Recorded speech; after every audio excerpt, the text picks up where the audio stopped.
저희가 이제부터는 반도체와 자동차주 같은 이제 주도주에 대해서 다뤄볼 텐데요. 네. 팀장님께서는 지금이 이제 대형주, 네. 대형 주도주를 담아야 할 시기라고 계속 네, 말씀을 네. 해오셨잖아요. 네. 이렇게 보시는 이유가 있으실까요? 주도주에 대한 설명부터 간단히 드리면요. 주도주가 바뀌면 시장은 전 바뀐다라고 생각을 합니다. 무슨 말씀드리고 싶냐면 시장이 상승할 때 같이 상승하고 조정받을 때 같이 조정받고 쉴 때 같이 쉬고 다시 상승할 때 같이 상승하는 게 주도주라고 생각을 하거든요. 네.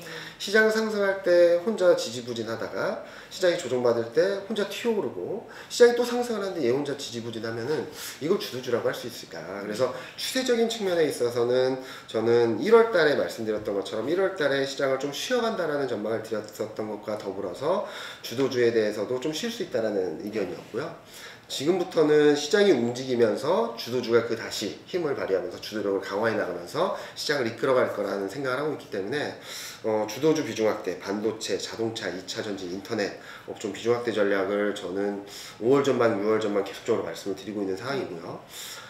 그럼 왜 그렇게 보느냐? 일단은 그동안 주도주를 억눌러 왔던 불안 요인들, 할인 요인들이 좀 많이 완화되고 있다라는 생각을 하고 있었기 때문입니다.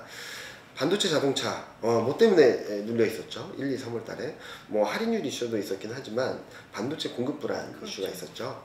그런데 3월, 4월 지나면서 미국뿐만 아니라 유럽, 중국, 대만, 한국 반도체 공급을 안정화시키기 위한 정책들이 막 쏟아져 나왔습니다. 뭐 투자 확대도 있었고요, 뭐 지원책도 있었고요, 보조금도 있었고요. 이런 상황이 벌어지다 보니까 자동차는 5월 저점을 기록하고 우상향하는 그림이 만들어지기 시작했고요. 반도체는 5월 중순을 저점으로 우상향하는 그림이 만들어지기 시작했고, 이와 더불어서 얼마 전에는 백악관에서 공급망 안정을 위한 행정명령을 발표하기도 했고, 몇몇 반도체 업체들의 CEO들은 이게 완전히 해결되기까지는 좀 시간이 필요하긴 하겠지만 최소한의 공급 목표치를 맞춰줄 수 있는 시점은 6월 말 정도가 될 수 있다라는 얘기를 하는 것들을 보면은 5월 지나면서 최악의 상황은 통과하고 있다라는 그림들이 나오고 있었거든요. 그리고 제가 좀 세게 말씀드렸던 것은 5월 반도체 수출을 보면은 전월 대비 증가했습니다. 네. 그러니까 최악의 상황은 지나가고 있다라는 시그널들이 나오고 있어서 좀 긍정적으로 말씀을 드렸던 거고요. 그리고 2차전지 인터넷 같이 좀 밸류에이션 부담이 있다라고 말을 할 수 있는, 그러니까 성장이 굉장히 높긴 하지만 밸류에이션에 대한 부담이 있는 업종들 또한 채권금리나 물가상승 압력에 대한 부담들을 덜어내는 시점부터는 좀 움직일 수 있다고 생각을 하고 있어서 그런 국면들이 좀 맞물리는 구간이 저는 6월, 7월, 8월, 9월 정도로 생각을 하고 있어서 앞서도 말씀드렸던 것처럼 3분기가 좀 편하게 볼 수 있는 시점이 아닌가라는 전망을 하고 있고, 3분기에 코스피 레벨이 올라가는 과정에서 주도주, 기존 주도주들이 다시금 자리매김을 할 수 있다라고 말씀드리고 있습니다. 저희 구독자분 한 분께서 좀 재밌는 질문을 주셨는데 답심리 조랍님께서 하반기 10만 전자 가능하시다면 몰래 윙크 한번 해주세요. 네. 하시는데 네. 저희 애널리스트도 저도 그렇고 긍정적으로 바라보고 있고요. 좀 많이 힘드셨을 것 같아요. 삼성전자나 반도체 업종에 투자하신 분들이, 특히 연초에 투자하셨던 분들은 굉장히 많이 어려운 기간을 거치셨는데 잘 버티셨고, 이제 좀 멀지 않은 시점에 시장의 중심으로 자리 잡으면서 좀 시장을 이끌어갈 수 있다는 전망을 하고 있기 때문에 좀 더 시간을 갖고 여유를 갖고 바라보신다면 좀 긍정적인 수익률적인 측면에서는 좀 플러스 요인이 더 많아지고 있다는 말씀 드릴 수 있을 것 같습니다. 사실 이제 대표 반도체주인 삼성전자 같은 경우에는 세트 부문 실적 불확실성이 목표 주가 할인 요인으로 최근에 조금 작용을 했는데요. 이런 불확실성에도 불구하고 삼성전자와 같은 반도체주에 투자해야 할 저희가 유인이 있다면 어떤 걸까요? 일단은 왜 공급이 막 불안했을까요?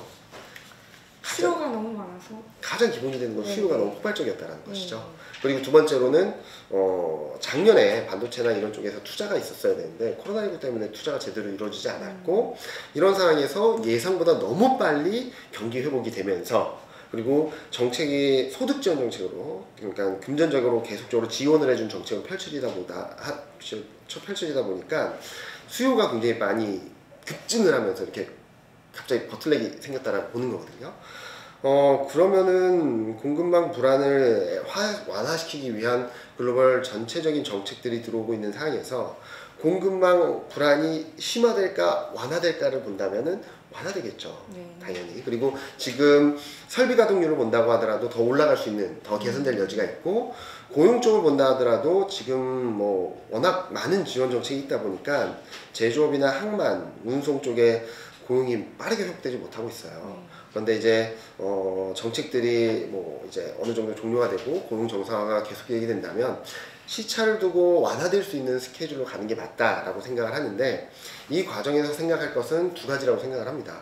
지금 공급망 병목 현상으로 인해서 좀 위축됐던, 어쩌면은 수요가 이렇게 폭발했다가 공급망 때문에 조금 둔화되는 듯한 모습들이 사라진 게 아니라 나중에 다시 생산이 원활해지면 들어올 수 있는 수요라는 거죠. 수요가 이연됐다라는 것과 더불어서 완만하게 이렇게 개선될 수 있는, 이렇게 회복될 수 있는 그림이 만들어진 상황에서 이거를 좀 더 빠르게 가져가기 위해서 전 세계적인 지원 정책들이 나왔다라는 거죠. 그래서 이렇게 개선될 수 있는 그림들을 이렇게 빠르게 만들어주게 된다면 반도체가 나빠질까요? 좋아질까요? 뭐 제가 반도체 섹터 애널리스트가 아니기 때문에 실적이 이렇게 좋아질 거니까 이렇게 된다는 말씀드리기는 어렵겠지만, 제가 탑다운 측면에서 봤을 때 반도체 업종이 지금보다 더 나빠질 확률보다는 좀 더 개선되고 많은 분들이 예상했던 것보다 눈높이가 더 높아질 수 있을 만한 정책적인 변화, 그리고 수요적인 변화들이 있었기 때문에 저는 계속적으로 반도체 업종에 대한 긍정적인 뷰 말씀을 드리고 있습니다. 네. 그러면 자동차주로 넘어가서요. 현대차랑 기아 같은 이제 자동차주는 이달 들어서 이제 연기금과 외국인의 순매수 상위 종목에 들었는데요. 이달 주가는 그렇게 크게 상승 못했거든요. 그래서 자동차주 주가 전망은 어떻게 보실까요? 일단은 자동차는 뭐 여러 가지가 있긴 하지만 제가 생각하는 키는 전기차라고 생각을 합니다. 전기차에서 MS를 얼마나 가져가는지, 마켓쉐어, 그러니까 점유율을 얼마나 가져가는지 싸움이라고 생각을 하는데요. 일단 반도체 공급 차질 이슈로 인해서 자동차 생산이 원활하지 못하다 라는 부분들로 인해서 좀 1, 2, 3, 4월까지 시장이 막 주가가 막 눌렸었는데, 이제 5월달부터 변하기 시작했죠. 공급망이 조금 안정화될 수 있다, 주가가 너무 싸다라는 인식으로 먼저 반등을 했고, 5월 지나면서 이제 6월 지나면서 공급망 안정에 대한 기대감들이 들어오면서 주가가 레벨업 되고 있다라고 생각을 하는데요. 이제 뭐 전기차가 좀 생산이 원활해지게 된다면, 여기에다가 하반기에는 제네시스 전기차까지 나오게 된다면 조금 전기차 시장에서의 판도가 변하지 않을까라는 생각을 조심스럽게 하고 있거든요. 지금 뭐 압도적인 1위는 테슬라고요. 2, 3, 4, 5등이 다 비등비등합니다. 9에서 10%, 글로벌 점유율은 9에서 10%를 가지고 2, 3, 4, 5등 싸움을 하고 있는데, 여기서 11%, 12%로 치고 가는지 여부가 관건인데, 저는 뭐 아이오닉 5라든지 기아차에서 나온 새로운 전기차라든지 여기에다가 세단 라인, 고급 라인으로 인한, 고급 라인이라고 할 수 있는 제네시스 전기차까지 라인업이 갖춰지게 된다면 자동차 업종에 대한 뷰를 조금 긍정적으로 봐도 되지 않을까. 또 하나는 순위가 지금 현대기아차가 3, 4위 정도 하고 있는데, 이 레벨을 좀 올리게 된다면 저 우스갯소리로 테슬라의 발톱의 때 정도만 밸류에이션을 받아도 현대차는 지금 주가 수준 아닐 것 같다는 말씀을 드리고 있거든요. 그런 식으로 저는 탑다운 측면에서 글로벌 경쟁력을 더 갖춰갈 것인가, 점유율을 더 뺏어올 것인가, 그런 부분들에 대해서는 저는 그 가능성을 열어놓고 시장을 바라보자, 주가를 바라보자라는 말씀 드리고 있습니다. 전기차 하면 2차 전지주 빼놓을 수 없는데요. 사실 이제 지난해 한창 뜨거웠는데 2차 전지주 주가가 올해는 좀 지지부진한 모습인데요. 뭐 크레딧 스위스에서는 뭐 LG화학 매도 리포트를 내기도 하고요. 그래서 2차 전지주가 주도주 자리를 되찾을 수 있을까요? 좀 봐야 되긴 할 것 같아요. 시장 흐름들이 뭐 저는 추세가 무너졌거나 시장 흐름이 꺾였다라고 보지는 않고 있는데요. 너무나도 뜨거웠기 때문에 좀 과열을 시키는 시간이 좀 더 필요한 것이 아닌가라는 생각을 하고 있습니다. 예를 들어 드릴게요. 작년에 가장 뜨거웠던 업종이 그러니까 3월 말에 저점을 찍고 4, 5, 6, 7, 8월 달까지 가장 뜨거웠던 업종이 인터넷이에요. 네, 그랬죠. 그러다가 8월 달에 피크를 딱 찍고 시장이 움직였는데도 9월, 10월, 11월, 12월 까지 한 8월, 9월, 10월, 11월, 12월 한 5개월 정도 기간 조정을 거쳤거든요. 그러다가 작년 연말 올해 초부터 움직이기 시작하면서 서성치고 칭진을 이어가고 있잖아요. 뜨거웠던 데 따른 과열 해소 과정을 거친 뒤에는 다시금 움직일 수 있다고 생각합니다. 왜? 2차전지 글로벌 경쟁력이나 산업 경쟁력 그리고 실적 흐름들이 계속적으로 좋아지고 있기 때문이에요. 작년 같은 경우는 2차전지 산업 전체가 글로벌 전체가 21% 정도 성장을 했거든요. 근데 한국 기업만 세 자릿수대 성장을 했습니다. 그래서 점유율 순위를 다 뒤바꿔버렸거든요. 다 뒤집어 엎어버렸어요. 그래서 글로벌 넘버원 하는 기업도 있고 글로벌 탑5 안에 다 들어가게 됐어요. 우리나라 3대 업체들이. 그런데 이제 주목할 것은 그러니까 첫 번째로 가장 성장이 폭발했던 나라가 중국이었고요. 그 다음에 폭발적인 성장을 했던 나라 그리고 지금도 성장이 굉장히 빠른 나라가 유럽이었고 그 다음 기다리고 있는 3번 타자가 미국입니다. 미국에 투자하는 2차전지 업체들은 일본 1개, 한국 2개밖에 없거든요.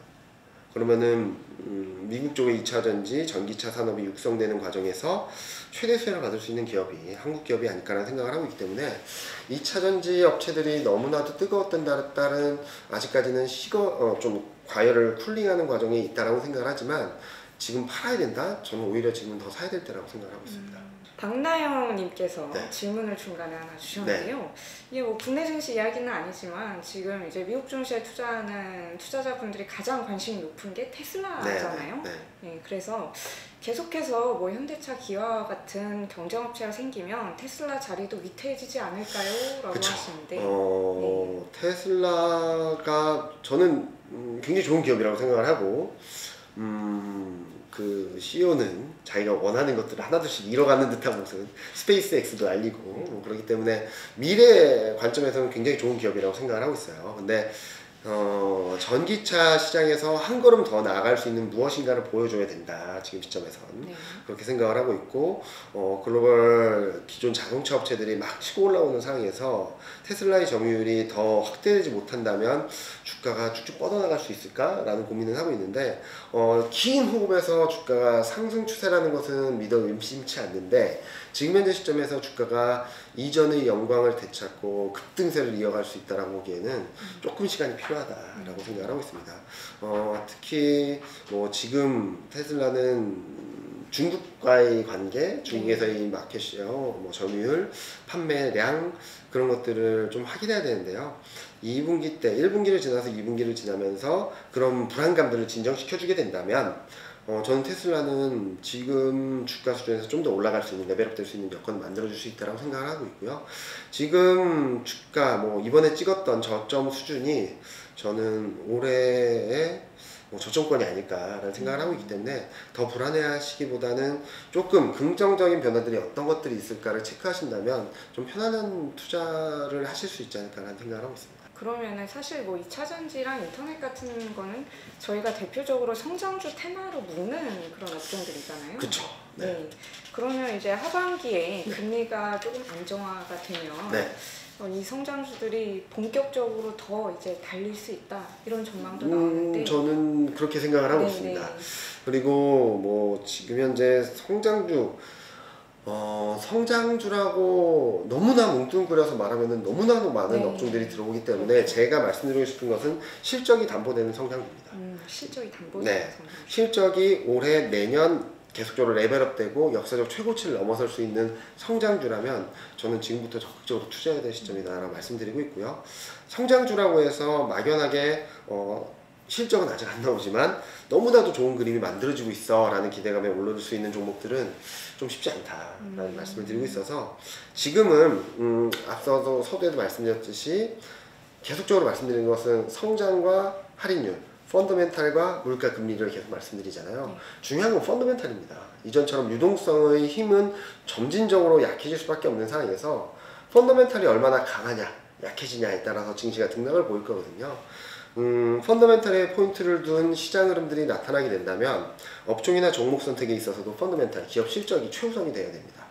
그런 부분들을 좀 생각을 해보시고 염두에 두시고 하반기 투자 전략을 짜 보신다면 이전보다 마음고생을 덜 하시고 수익은 좀 더 많이 가져가실 수 있는 전략적인 방안이 되지 않을까 생각을 하고 있습니다. 예, 커피 사 먹지 마세요님께서 네. 강방천 회장님이 그러셨잖아요. 네. 제조기업은 플랫폼 기업 못 이긴다고. 네. 이거 어떻게 보실까요? 제조기업이 플랫폼 기업을 못 이기죠. 저는 그건 같은 생각입니다. 그렇기 네. 때문에 솔직히 말씀드리면 저는 2018년, 19년부터 인터넷 업체들을 봐야 된다라는 말씀을 계속적으로 드렸거든요. 그래서 뭐 그걸 듣고 투자하신 분들은 뭐 300%, 500% 나신 분도 계시고 그렇긴 한데 좀 팔지 말라는 말씀을 드리고 있습니다. 계속적으로 좋아질 것이고 그 사업을 하는 스타일 자체가 다르다고 볼 수 있겠죠. 제조업체는 사업을 영역을 확장하려면은 공장을 짓고 채용을 하고 해야 되지만 지금 플랫폼을 갖고 있는 데서는 그 사업 영역을 확장하는 데 있어서 굉장히 유연하게 대응을 할 수도 있는 거고 그리고 뭐 사업을 굉장히 유연하게 확장했다가 줄였다가 이런 식으로 정책적으로 대응을 할 수 있기 때문에 저는 플랫폼 기업에 대한 매력도는 상당한 기간 동안 이어질 수 있다고 말씀드리고 있습니다. 반도체, 자동차, 2차전지, 네. 인터넷, 그리고 4개 업종 중에서 팀장님의 토픽, 최선호 업종은 어떤 건가요? 제일 어려운 질문인데요. 네. 딸이 있으면 누가 제일 이쁘냐 같은 질문인 것 같아요. 네. 근데 다 좋아 보입니다. 저는 다 좋다고 말씀을 드리는데 지금 현재 시점에서 상승 여력을 감안해 봤을 때 어느 게 가장 좋을 것 같느냐라는 답변을 드리고 싶어요. 그러니까 기본적으로 장기적으로 봤을 때 저는 인터넷 업종을 2018년, 19년부터 계속 좋다고 말씀드리고 있어요.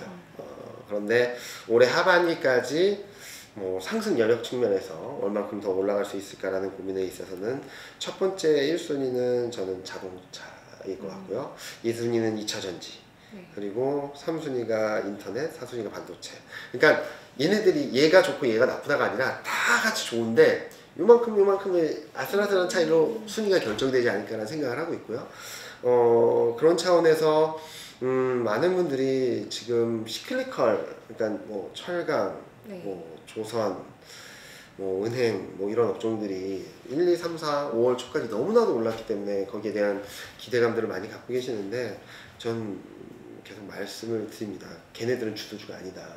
일시적으로 좋았던 그림을 보여줬고 잘라서 1, 4분기만 잘라서 본다면 얘네들이 주도줄 수 있겠지만 시장의 상승 추세에 있어서는 주도주가 아직까지 바뀌지 않았기 때문에 지금부터는 시장의 레벨이 올라간다, 펀더멘털에 근간한 시장의 상승 추세가 형성된다고 생각을 한다면 다시금 주도주로 가시는 게 맞다라는 생각을 하고 그 주도주 업종 내에서도 덜 오른 애들을 조금 더 관심 있게 쳐다보신다면 좀 길목지키 전략으로서 가져가시는 게 맞지 않을까라는 생각을 하는 차원에서 자동차, 2차전지, 뭐 반도체하고 인터넷은 비슷한 정도로 생각을 해주시면 좋을 것 같습니다. 자동차와 2차전지. 네. 근데 저희 구독자분 한 분께서 또 질문 주셨는데 삼성전자, 카카오 이 대표적인 이제 인터넷 반도체잖아요. 반도체 대표죠. 지금 담아도 되나요? 이렇게. 제일 고민스러운 질문인데 저는 반도체는 지금 담아도 된다고 생각을 합니다. 워낙 오른 것도 별로 없고 그리고 지금 딱 두 개 기업 모두, 대표 기업 모두 다 굉장히 중요한 분기점에 위치해 있어요. 뭐 차트를 보시는 분들 같은 경우는 50일, 200일 이동평균선을 설정해 놓고 보신다면 얘가 이래서 이걸 못 넘고 있구나, 얘가 여기만 가면은 밀리고 여기만 가면 밀리고 있구나, 그럼 밀려나는 거 아니야? 라고 생각하실 수도 있는데 똑같은 50일, 200일 이동평균선을 놓으시고 자동차를 한번 보세요. 자동차가 어땠는지. 자동차가 비슷했습니다. 3월, 4월 달에 계속 트라이를 하다가 밀리고 하다가 딱 넘어선 순간부터 쭉쭉 올라가는 그림 만들어졌거든요. 반도체도 그렇게 될 수 있다고 생각을 하고 있어서 지금 반등했다 밀리고 하는 시점에서는 사도 된다는 말씀을 드리는데 가장 관건은 인터넷이죠. 그렇죠. 많이 올랐죠. 너무 많이 오른 달려가는 말에 올라타야 되느냐. 만약에 저라면 저는 주식 매매를 못하고 퇴직연금으로 ETF 매매를 하고 있는데 인터넷 ETF를 많이 담고 있습니다. 그런데 저라면, 지금 신규 투자하는 입장에서 저는 일단 지금 현재 시점에서 발은 담가 놓을 것 같습니다. 만약에 제가 100을 투자한다라고 금액을 상정을 해 놓으셨다면 이 중에 일단은 10만 담가 놓으면 좋을 것 같아요. 그러면은 이 기준점이 생기기 때문에 여기서 더 따라가기보다는 10을 담가 놓으시고 여기서 몇 프로 떨어지면은 20 더 넣으시고 또 반등을 하다가 좀 밀리게 된다면 더 넣으시고 이런 분할 매수하는 전략이 네. 그러니까 지금 100을 막 따라가기에는 되게 부담스럽거든요. 저도 그렇게 추천드리기는. 네. 그래서 일단은 기준점을 잡는다는 차원에서 10이나 또는 좀 부담스러운 5% 정도만 투자금을 넣어 놓으시고 여기서 등락에 따라서 비중을 점진적으로 늘려가신 전략이 저는 좀 안정적이지 않을까라는 생각을 하고 있어서 그렇게 추천을 드리고 있고요. 반도체는 지금 들어가도 크게 무리가 없다. 인터넷은 지금 일정 조금만 들어갔다가 기준점을 세워놓고 등락에 따라서 점진적으로 비중을 늘려가자라는 말씀을 드리고 싶습니다. 이거는 제 좀 개인적인 네. 질문인데 그 경기 민감주, 네. 경기 순환주 있잖아요. 네. 요즘 뭐 화장품주, 네, 의류주, 뭐 레저주 있는데 네. 최근에 많이 오르기도 했고요. 네. 그럼 이 주식들은 언제까지 좀 들고 가는 게 좋은가요? 저는 시클리컬 은행, 금융주 이쪽은 지금부터는 더 담기 어렵다. 오히려 포트폴리오를 한다는 차원에서는 시클리컬과 금융주들의 비중을 조금씩 줄이고 기존 주도주들 비중을 늘리고 이 비중을 충분히 늘린 상황에서 더 비중이 남았다고 한다면 저는 오히려 코로나19 피해주들, 내수주들로 가야 된다는 말씀을 드리고 있는데요. 일단은 제가 연간 전망을 하면서 제시드렸던 것은 지금까지 계속 말씀드렸던 주도 업종은 바이앤홀드. 네, 바이앤홀드. 얘네들은 비중을 막 낮추거나 뭐 팔아 없애거나 그래서는 안 된다. 네. 올해 연말까지 계속적으로 들고 가야 된다는 말씀을 드렸고요. 그리고 플러스 알파 전략으로 상반기에는 인플레이션 기대감을 반영할 수 있는 시클리컬 금융주, 철강, 조선, 은행, 에너지, 뭐 화학 이런 업종들을 말씀을 드렸고 하반기에는 코로나19 피해주 그리고 내수주들을 보자는 말씀드렸거든요. 자 이제 상반기가 이제 정점을 향해서 지나가고 이제 상반기가 마무리되고 있습니다. 네. 그렇게 본다면 제 기본적인 전략과 전술적인 측면에서는 변한 게 없거든요. 그렇게 본다면 시클리컬 금융주를 좀 줄이고 오히려 관심을 가져보신다면 기존 주도주와 그리고 그동안 덜 올랐던 코로나19 피해주들, 내수주들을 바라보시는 게 좀 더 낫지 않나라는 생각을 하고 있고요. 기본적으로 왜 바이앤홀드와 뭐 트레이딩 바이, 상반기 하반기를 나눴냐. 바이앤홀드는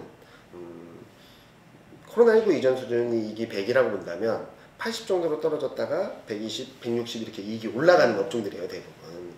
그러면은 올해 이익 증가율은 50%밖에 되지 않는 것처럼 보이지만 내년까지 보면 60%의 상승 여력이 있다고 볼 수 있는 거죠. 반대로 트레이딩 바이로 말씀드린 인플레이션 기대감을 반영할 수 있는 시클리컬과 금융주 그리고 코로나19 피해주 내수주들은 뭐 다 그런 건 아니고 도식적으로 말씀드리면 코로나19 이전 수준이 100이었던 게 20, 어떤 은 마이너스로 갔다가 적자로 갔다가 이제 60, 80으로 올라오는 과정이거든요. 그렇게 보면 올해는 이익 증가율이 300%이기 때문에 작은 변화에도 시장이 주가가 액티브하게 반응을 합니다. 그런데 얘가 내년까지 올해 연말까지 봤을 때 사상 최고치를 넘어서 쭉쭉 위로 올라갈 것인가? 그러기에는 실적이 코로나19 이전 수준보다 좀 못하다라는 거거든요. 네. 그런 것들을 감안해서 보신다면 물가 상승에 대한 기대 그리고 인플레이션에 대한 기대가 정점을 통과하는 시점에서는 점차 시클리컬과 은행주, 금융주에 대한 비중을 좀 줄여나가실 필요가 있고요.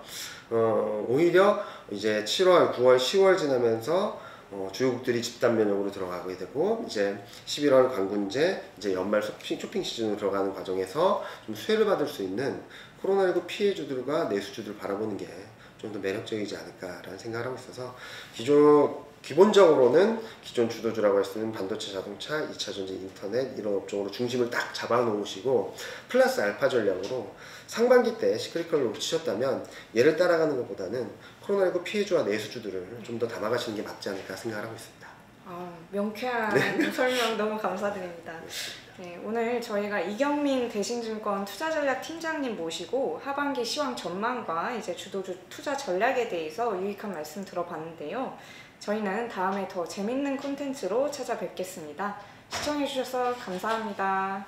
감사합니다.